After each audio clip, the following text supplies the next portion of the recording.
D'après les ordres du veto, ils mangent ce soir et à partir de demain normalement. Une petite portion, ils ont dit au veto.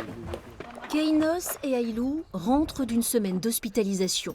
Les propriétaires de ce club hippique ne pensaient jamais les revoir. J'étais vraiment en détresse, pronostic vital engagé pour certains. Je veux dire, on n'aurait rien fait, ils seraient décédés les chevaux.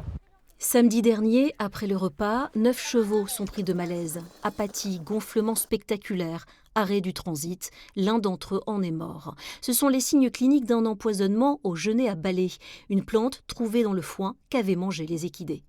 Ouais, le vétérinaire est venu le contrôler une fois qu'on avait mis la botte de côté. Elle m'a dit ça, moi je le reconnais, parce qu'elle avait eu un cas il y a un mois de cela, dans un autre centre équestre. Et elle me dit ça, c'est du genêt. Le genêt n'a rien à faire dans une botte de foin. La plante est réputée toxique pour les animaux, mais jamais mortelle. Des analyses toxicologiques sont en cours pour comprendre pourquoi la plante a tué. La sécheresse pourrait être en cause. Un déficit hydrique pour les végétaux a pu favoriser par la plante la production de substances toxiques. Il faut savoir qu'un certain nombre de plantes réagissent à des stimuli externes, comme la sécheresse, mais également comme la pluie, comme l'humidité.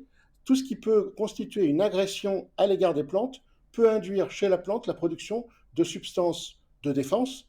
Et probablement que ces molécules qu'on met en évidence sont des molécules de défense qui ont des effets délétères sur la santé des animaux.